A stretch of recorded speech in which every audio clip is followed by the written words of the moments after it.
వచ్చే ఆడియన్ జాతకాలని నమ్ముతాడా, జాతకాలు పట్టించుకోకూడదు అనుకుంటాడా? జాతకాలను జాగ్రత్తగా నమ్మమని చెప్తా. నేను నమ్మకం అనేది వ్యక్తిగతం అండి. ఇప్పుడు వాస్తు నమ్మేవాళ్ళు ఉంటారు, జాతకాలు నమ్మేవాళ్ళు ఉంటారు. అది మీకు మానసికంగా మీకు బలం ఇచ్చేంత వరకు నాకు సమస్య లేదు. ఎవరికీ ఉండకూడదు సమస్య. నమ్మకం నువ్వు ఇది ఎందుకు నమ్మావు అని అడిగే హక్కు ఎవరికీ లేదు. ఎప్పుడైతే నమ్మకం పెడదారిని బట్టి మూఢనమ్మకం అయిపోతుందో అప్పుడు పరిస్థితులు చేజారుతాయి.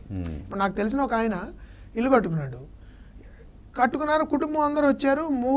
గృహప్రవేశం అయిపోయిన తర్వాత నుంచి 3 నెలలకు ఒక వాస్తు ఆడడం, ఏదో ఒకటి చెప్పడం, ఈ గోడ కూల్చడం, లేకపోతే మెట్లు కూల్చడం, ఇది మాత్రం.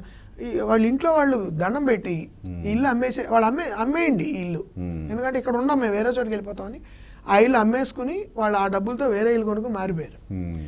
అలాంటి ఒక అస్తవ్యస్త పరిస్థితిలోకి వస్తే నమ్మకం అనేది ఇట్ బికమ్స్ ఎ పెయిన్. అలాంటి వద్దు. ఏది నమ్మినా మీరు ఆ శాస్త్రాన్ని పరిపూర్ణంగా సరిగ్గా కరెక్ట్ దృక్పథంలో అర్థం చేసుకుని నమ్మండి. దానికి సంబంధించి తరచు చూసుకుని నమ్మండి తప్ప గుడ్డిగా నమ్మద్దు. ప్లస్ ఆ గుడ్డిగా నమ్మే వాళ్ళని ఎక్స్ప్లాయిట్ చేసే వాళ్ళ గురించి కూడా దీనిలో కొన్ని చెడుకులు వాటెవర్ వ్యంగ్యాస్త్రాలు ఉంటాయి. బట్ ఐడియా ఈజ్ శాస్త్రాన్ని కానీ వ్యక్తిగత నమ్మకాన్ని కానీ దూషించడం, అవహేళన చేయడం నా ఉద్దేశం కాదు. మూఢనమ్మకం అవ్వకూడదని చెప్పడమే ఈ సినిమాలో నా ఫోకస్. ఇప్పుడు ఈ సినిమాలో హీరో క్యారెక్టర్ జాతకాల్ని నమ్మకపోవడం అనే సంఘర్షణలో ఉంటాడు.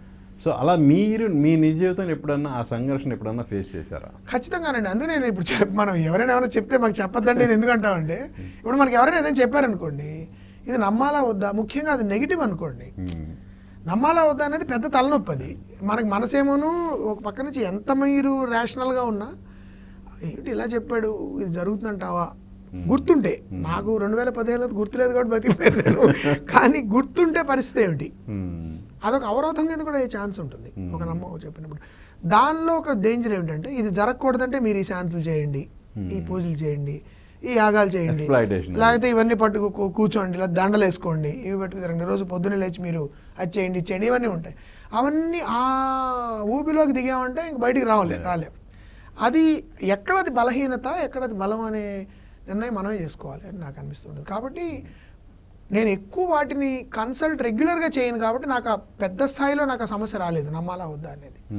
వీలైనంత వరకు నాకు వద్దురా బాబు నాకు చెప్పకండి, ఏమైనా జరిగేది ఉంటే ఎలాగ మనం ఆపలేం, జరుగుతుంది, ఎందుకు మనకు తెలుసుకుని దాని గురించి టెన్షన్ అని చెప్పి నేను ఎక్కువ తెలుసుకోకుండా ఉండడానికి ప్రయత్నిస్తాను.